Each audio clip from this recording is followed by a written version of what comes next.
Hi, അപ്പോൾ ഒരേ കളറിൽ വരുന്ന ഫാബ്രിക്കിൽ നിന്ന് 2 ഡിസൈനർ കളക്ഷൻസ് ഞാൻ എങ്ങനെയാണ് സ്റ്റിച്ച് ചെയ്തിട്ടുള്ളത് എന്നുള്ള ഒരു വീഡിയോ ആണ് ഇന്ന് കാണിച്ചു തരാൻ പോകുന്നത്. അപ്പോൾ ഇതിന് പ്രീമിയം വെൽവെറ്റ് പിന്നെ ഫോയിൽ സാറ്റിനും കൂടി വരുന്ന ഫാബ്രിക്സ് ആണ് ഞാൻ ചൂസ് ചെയ്തത്. അപ്പോൾ ഇതിൻ്റെ കഴുത്തിലും ചെസ്റ്റിൻ്റെ പോർഷനിലും നല്ല heavy pearl and sequence work വരുന്നുണ്ട്. അപ്പോൾ അത് ഒരു അത്യാവശ്യം നല്ല ദിവസം എടുത്തിട്ട് ചെയ്തൊരു വർക്കാണ്. പിന്നെ ഇതിലേക്ക് ഞാൻ സിൽക്കിൻ്റെ ഒരു ദുപ്പട്ടയാണ് ചൂസ് ചെയ്തത്. അതിൻ്റെ ഒരു വൺ സൈഡിലായിട്ട് സ്കാലോപ്ഡ് വർക്കാണ് കൊടുത്തിട്ടുള്ളത്. അപ്പോൾ ഇതിന് ഞാൻ ഏകദേശം ഒരു ദിവസം എടുത്തു ഫുള്ളായിട്ട് വൺ സൈഡ് തീർക്കാനായിട്ട്. അപ്പോൾ ഫസ്റ്റ് ലുക്കാണിത്.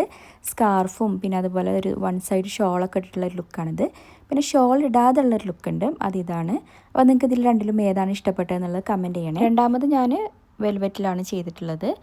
ഡ്രോപ്ലെറ്റ് തീം വരുന്ന ഒരു സ്കാലോപ്പ് വർക്കാണ് ചെയ്തത്. വൺ സൈഡ് ഓപ്പണിലാണ് ഈ ഒരു വർക്ക് വരുന്നത്. പിന്നെ അതിന് ശേഷം ഞാനിതിവിടെ ഹോട്ട് അയൺ ചെയ്യാണ്. അപ്പോൾ ഇതിൻ്റെ ലാസ്റ്റ് ലുക്ക് ഇങ്ങനെയാണ്. അപ്പോൾ നിങ്ങൾക്ക് ഇതിൽ രണ്ടിലും ഏതാണ് ഇഷ്ടപ്പെട്ടത് നിങ്ങൾ കമൻറ്റ്. കൂടുതൽ ഡീറ്റെയിൽസൊക്കെ അറിയാൻ വേണ്ടിയിട്ട് നമ്മളെ ഇൻസ്റ്റാഗ്രാം പേജ് ഒന്ന് ഫോളോ ചെയ്യുക. റുസ കളക്ഷൻസ് എന്നാണ് പേര്. Thank you, by.